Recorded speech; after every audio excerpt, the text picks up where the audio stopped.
उन्हें रावण बने ऐसे लोग जो सनातन धर्म को कहते हैं कि इंडिया बना ही इसीलिए है।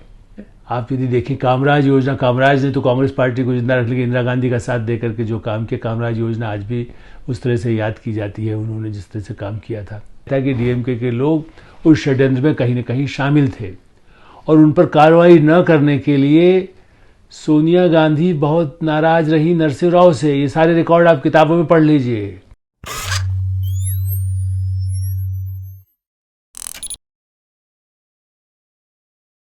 नमस्कार, मैं हूं आलोक मेहता। एडिटर्स आई में आपका स्वागत है। चुनाव के लिए अभी से बिगुल बज रहे हैं और उसमें ऐसी पार्टियां भी हैं जिनके बारे में कहा जाता है कि उन्हें रावण से बड़ी उम्मीदें हैं। रावण के बल पर या रावण के नाम पर, रावण के सहारे क्या चुनाव में विजय हो सकती है? एक तरफ अयोध्या का नाम है, जय श्री राम लेकर के भारतीय जनता पार्टी जिस तरह से लगातार आगे बढ़ती गई है और ये ठीक है कि उसके बाद भी सत्ता में आने के बाद तो उसने कई और विस्तार, G20 तक की सफलता, चंद्रयान की सफलता पर उसका दावा है। लेकिन कांग्रेस पार्टी वो क्यों सोच रही है ऐसा कि रावण को पूजा करने वाले, रावण की तरह जिसको वो खुद भी कभी बताते थे, उनके सहारे इंडिया को जीता जाएगा। इंडिया यानी वो जो अलायंस कांग्रेस ने बनाया है, वो बड़े गौरव के साथ कहते हैं कि इंडिया है और इंडिया हरा देगा। उन्हें तो भारत तक पर आपत्ति है। जब प्रधानमंत्री नरेंद्र मोदी ये G20 में और देश दुनिया में उन्होंने भारत को अधिक प्रमुखता जैसे पहले भी मिलती थी, ऐसा तो नहीं है, भारत के राष्ट्रपति ही कहे जाते हैं। और इस दृष्टि से भारत से हटकर इंडिया की जीत के लिए, चुनावी जीत के लिए, लोकसभा चुनाव की जीत के लिए उन्हें रावण बने ऐसे लोग जो सनातन धर्म को कहते हैं कि इंडिया बना ही इसीलिए है।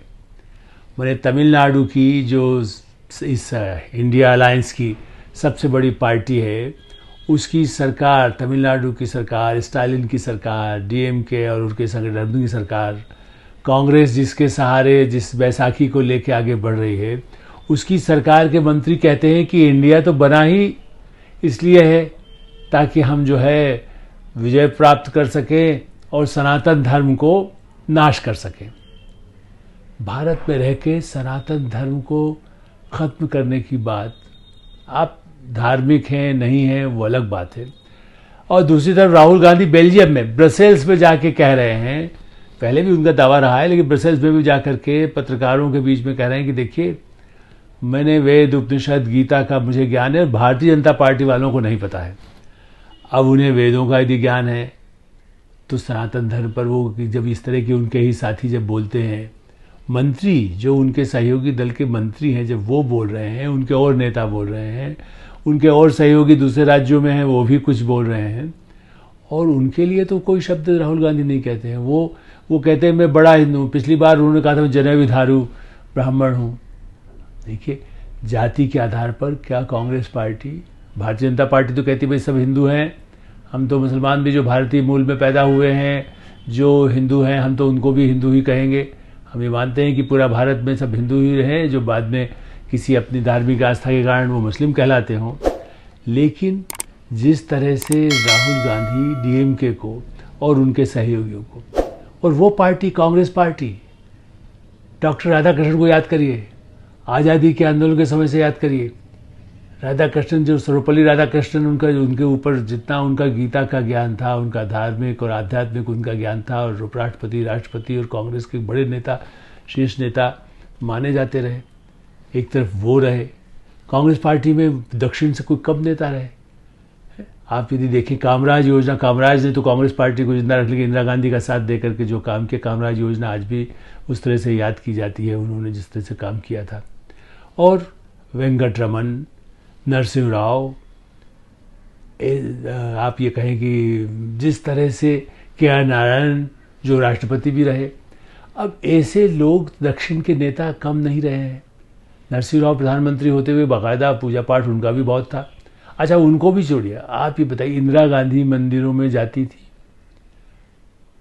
डीएमके और उनके साथ राजीव गांधी तो खैर जिस तरह से डीएम को कहना चाहिए, कभी कभी वो कांग्रेस के साथ दिया, लेकिन डीएमके पर क्या आरोप आया? राजीव गांधी की हत्याकांड में डीएमके, इन्हीं जो स्टालिन की पार्टी है, करुणानिधि की पार्टी, उसके ही नेताओं पर आरोप ये रहे, और जैन आयोग की और आयोगों की रिपोर्ट में, सीबीआई की जांच में सामने आया था कि डीएमके के लोग उस षड्यंत्र में कहीं न कहीं शामिल थे, और उन पर कार्रवाई न करने के लिए सोनिया गांधी बहुत नाराज रही नरसिंह राव से। ये सारे रिकॉर्ड आप किताबों में पढ़ लीजिए, जो उनके ही नज़दीकी लोग रहे उनको पढ़ लीजिए, वो सब ये बताते हैं। और जो जानकार आज भी हैं जो कहते थे कि ये लोग रावण की तरह हैं, इन्होंने तो राजीव गांधी को मरवाने में बड़ा योगदान दिया। ऐसे लोगों पर अब बड़ी मेहरबानी हो रही है। चुनाव की जीत का मौका है, उनको लग रहा है कि नहीं, हम तो इस नाम पर हम एक तरफ अपने को धर्म भी कहेंगे, दूसरी तरफ हिंदू धर्म का नाश करने वाले सनातन धर्म को ख़त्म करने के लिए जो अलायंस बना है उसके बल पर हम विजयी हो जाएंगे। आप ही बताइए कितना लंबा इतिहास रहा है। मैं तो इन सब लोगों को देखता रहा हूँ। शंकराचार्य, आप देखिए द्वारका के शंकराचार्य जो माने स्वरूपानंद जी, कई बार ऐसी यात्राओं में जो कांग्रेस के शीर्ष नेता रहे उनके साथ राष्ट्रपति शंकर दयाल शर्मा रहे, बड़े ही धार्मिक बनते, सेकुलर, मतलब वो अलग बात है कि उनके साथ दलित या मुस्लिम उन सब लोगों का साथ सहयोग लेते थे, लेकिन मंदिर में उनकी बड़ी आस्था थी। सनातन धर्म, वो तो शंकराचार्य के चरणों में ही जाते थे। मोतीलाल वोरा सलाह देते थे यही स्वरूपानंद जी के पास।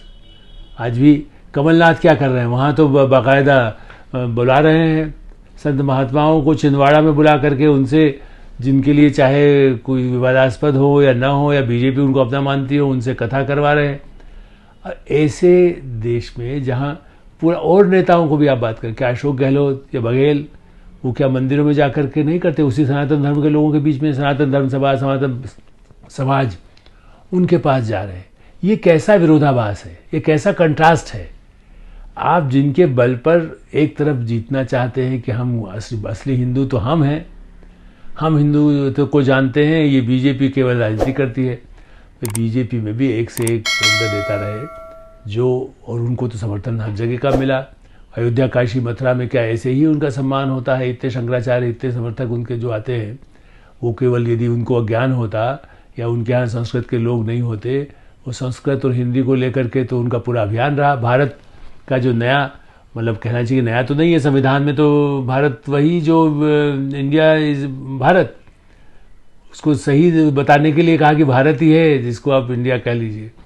उस कोहने को यदि वो ज़्यादा आगे बढ़ा करके सब सामने रखते हैं, G20 में भी भारत लिखा होता है, प्रधानमंत्री के जो पट्टिका है, ऐसी दृष्टि से उसका मुकाबला करने के लिए अच्छा सहयोगी और कौन है? लालू यादव तो एक दिन पहले वो खुद मंदिर में उसके पहले भी जाते रहे, लेकिन अब उन पे जेल पहले हो आए, फिर जेल जाने की नौबत है, जांच हो रही है, तो मंदिर में जाके शरण होकर के और वहाँ से कह रहे हैं हम बीजेपी को ख़त्म करेंगे। मंदिर का सहारा ले रहे हैं, धार्मिक आस्थाओं का सहारा ले रहे हैं। सहयोगी दल भी चाहते ही हैं, ऐसा तो नहीं है। मुलायम सिंह यादव भी अपने को हनुमान भक्त कहते थे, अखिलेश यादव भी कहते हैं कि नहीं, ऐसा थोड़ी है कि हम हिंदू धर्म को नहीं मानते, हम भी हिंदू हैं। कौन ऐसा था? शिवसेना, बाल ठाकरे और शिवसेना की जो उद्धव ठाकरे है, अब तो अलग हो गया, एकनाथ शिंदे तो फिर भी बीजेपी के साथ है। और उद्धव ठाकरे क्या ये कह सकते हैं कि सनातन धर्म के खिलाफ है? वो हिंदू तो उनका नहीं, हम अपने विचार, अपने धर्म को तो नहीं छोड़ रहे। कांग्रेस ने ठीक है, मजबूरी है, इस अलायंस में इंडिया के साथ हम हैं। तो सनातन धर्म को खत्म करके उद्धव ठाकरे क्या झंडे तले प्रधानमंत्री, राष्ट्रपति हो जाएंगे, या राहुल गांधी प्रधानमंत्री बन जाएंगे? इसलिए ये लगता है कि कहीं एक भ्रम पार्टियों को होता है कि यदि दूसरी पार्टी इस तरह से जीतती है, यदि उन्होंने ये किया, ऐसा घोड़ा इस्तेमाल किया तो हम उस पर बैठेंगे, यदि हाथी इस्तेमाल किया तो हम उस पर बैठेंगे। यदि आप क्या है, दूसरों की नकल में आप ऐसी सवारी न करने लगिए जो आपको रास्ते में गिरा दे, वो आधे रास्ते में ही उल्टा कर दे आप ही के खिलाफ। ऐसी पार्टियां हैं। आप देखिए कि यही नहीं, अधीर रंजन चौधरी किस तरह से कर रहे हैं। इंडिया चली, तमिलनाडु के नेताओं से जो मजबूरी हो चुकी, वहाँ कुछ नहीं है। कांग्रेस का थोड़ा बहुत जो बचा खुचा यदि बंगाल में कुछ है, जबकि लगभग पिछले चुनाव में तो साबित हो गया, विधानसभा चुनाव में, कि कांग्रेस का सफाया हो गया, कम्युनिस्टों का सफाया हो गया। अच्छा, जिस कम्युनिस्ट लगातार 50 साल, 7 साल, 70 साल लड़ती रही, जिन कम्युनिस्ट सरकारों को इंदिरा गांधी तक ने डिसमिस किया केरल की 57 में, आज कम्युनिस्टों के साथ भी आप हाथ मिला रहे हैं और ममता बनर्जी को आंखें दिखा रहे हैं और कहते हैं ममता बनर्जी तो इंडिया अलायंस में, इंडिया के बल पर जीतेंगे हम। ये अधीर रंजन चौधरी रावण के जो कुछ भाई बंधु होते थे, कुछ उसी तरह से डीएमके के भाई बंधु दिखाई देते हैं बंगाली। कभी तो माओवादी भी समर्थक माने जाते थे, इंदिरा गांधी तो ऐसे लोगों को जेल भी भेजी। लोग तो वहाँ पर तो यही बंगाल के लोग दावा करते हैं कि खुद अधीर रंजन चौधरी भी कट्टर माओवादी नक्सली जिसको कहा जाता था उस समय, वो उसके समर्थन पर अधीर रंजन चौधरी भी जेल में रहे कुछ समय। अब वो अधीर रंजन चौधरी कहते हैं कि भाई ये ममता बनर्जी ये कैसे, राष्ट्रपति ने यदि बुलाया, भारत की राष्ट्रपति ने G20 दुनिया के देश 50 देशों के राष्ट्राध्यक्षों और उनके बीच में नेताओं के बीच में यदि बुलाया गया, निमंत्रण दिया भारत की राष्ट्रपति ने, वो भारतीय जनता पार्टी की नहीं थी। उनको कहा कि नहीं आप ये कैसे चली गई। अच्छा ये भूल गए कि हिमाचल के उनके अपने मुख्यमंत्री कांग्रेस के वो गए हैं, उस पर कांग्रेस वाले अपने बारे में तो नहीं कह सकते। वो कह रहे अरे भाई ये ममता बनर्जी क्यों गई और एक दिन पहले क्यों चली गई थी शाम को। ममता बनर्जी अधीर रंजन चौधरी से अधिक संघर्ष करके सत्ता में है। उनकी राय कुछ हो सकती है, लेकिन उन्होंने कम्युनिस्टों का सफाया करके सत्ता में आई। इवन कांग्रेस का भी सफाया इसी वजह से हुआ कि उसके साथ गठबंधन पिछली बार भी नहीं किया। आज गठबंधन को लालायित हैं, लेकिन कहते हैं बंगाल में हम तो इतनी सीटें चाहेंगे। जहां 2 सीटें यदि उत्तर प्रदेश में है तो अखिलेश यादव चाहते हैं 20-40 सीट तो हमको ही दे दीजिए। भाई जब आपका नामो निशान नहीं, सब जमानत जब्त हो चुकी। अच्छा अखिलेश यादव कहते हैं भाई 3 सीटें आप ले लेना। लेकिन नीतीश कुमार और लालू यादव का जो गठबंधन है, नीतीश कुमार भी जब G20 के लिए जब राष्ट्रपति ने बुलाया तो उनको एक निश्चित रूप से यहाँ तक कि स्टालिन तक चले गए। रावण और मैंने सनातन धर्म को ख़त्म करने वाले जो सरकार के जो मंत्रियों के साथी और उनके नेता स्टालिन जा रहे हैं और अधीर रंजन चौधरी कह रहे हैं कि ममता बनर्जी क्यों जाना चाहिए, वो और गई तो वहाँ पहले जाके क्या कर रही हैं। मैंने जैसे कोई वो मॉनिटर लगे हुए हैं, वो ममता बनर्जी को निर्देश देंगे। तो इंडिया जो है वो रावण के फार्मूलों पर यदि चलती है कि हम तो विजय पालेंगे, हमें तो इन सबका सहारा है, सोने की लंका है। हाँ सही है, अपार भंडार उनके पास हो सकता है, लेकिन वोटों के भंडार के बिना कैसे जीतेंगे। और भारत जैसे देश में हो सकता है कि रावण का कोई मंदिर तमिलनाडु में हो और कुछ लोग उनको रावण को ही आदर्श मानते हों युद्ध करने के लायक, ताकि चलिए राम के हाथों यदि हमें कुछ होगा भी तो कल्याण हो जाएगा, स्वर्ग मिलेगा। अब रावण को माने या किसी और को माने या माओवादी को माने, लेकिन लोकतंत्र में आपको तो चुनाव और जनता के बीच में जाना है। जो जनता वो सनातन धर्म को माने, वो इस्लाम को माने, वो ईसा मसीह को माने, वो गुरु नानक जी को माने, वो गुरुद्वारे में जाए, वो चर्च में जाए, वो जैन मंदिर में जाए, महावीर स्वामी को माने, गौतम बुद्ध को माने। भारत विविधता का देश है, लेकिन सनातन धर्म से जुड़ा हुआ है। क्या जैनी या क्या बौद्ध क्या वो ये कहते हैं कि हम सनातन धर्म के हम विरोधी हैं? नहीं, सबकी आस्थाएं अलग अलग हो सकती हैं, लेकिन ये कहना कि धर्म का नाश करके हम चुनाव में जीतना है इसलिए हमारा ये बना है और भारतीय जनता पार्टी को हराना है। भाई भारतीय जनता पार्टी को पहले भी चुनाव में हारी है, जीत है, विधानसभा में आप जीते हैं, अभी भी कहीं जीत सकते हैं, लेकिन क्या इस तरह से जीता जा सकता है? इसलिए ये एक बड़ा प्रश्न है कांग्रेस के उन ऐसे नेताओं को। सही बात तो यही है कि राहुल गांधी को सलाह को देने वाले अब कोई नरसिंह राव तो है नहीं, अब कोई डॉक्टर राधाकृष्णन तो है नहीं, अब कौन है? जयराम रमेश की मंडली है या कुछ ऐसे लोग हैं जो केवल धंधा पानी जिसके कहते हैं वो दावा यही करते हैं कि हम तो करोड़ों रुपए का इंतजाम कर लेंगे, चुनाव जिता देंगे। चुनाव जीतने के लिए क्या रावण और सोने और चांदी के बल पर आप जीता जा सकेगा? उस पार्टी के बल, उन लोगों के बल पर जीता जा सकेगा जो धर्म को ही नाश करना चाहते हैं? क्या उस पार्टी के बल पर आप जीतना चाहते हैं जिनके लिए आपके वर्कर कहते हैं आज भी कि जिनका राजीव गांधी की हत्या में हाथ रहा है? ऐसे पार्टी के साथ गठबंधन करके, इसलिए इंडिया नाम आप कह दीजिए, लेकिन इंडिया को बिखरने से आप ये भी इस बात के दोषी होंगे कि आपने, भारत तो रहेगा मजबूत, लेकिन इंडिया यदि आप उस गठबंधन को जब इस तरह से बिखरेगा, सत्ता में आने से पहले बिखर रहा है, तो सत्ता में आने के बाद क्या होगा? ये खुद पार्टियों को तय करना होगा, नेताओं को तय करना होगा। इसलिए हम ये मानते हैं कि घटिया ऐसी राजनीति न हो। लोकतंत्र में पार्टियों को जीतने हारने का पूरा मतलब जैसे कहते हैं अवसर होता है, वो विजयी हो, इसके लिए तो हमेशा भीष्म पितामह की जैसा स्टाइल होती है कि भाई ठीक है आप जीते, हम तो आपको आशीर्वाद देंगे।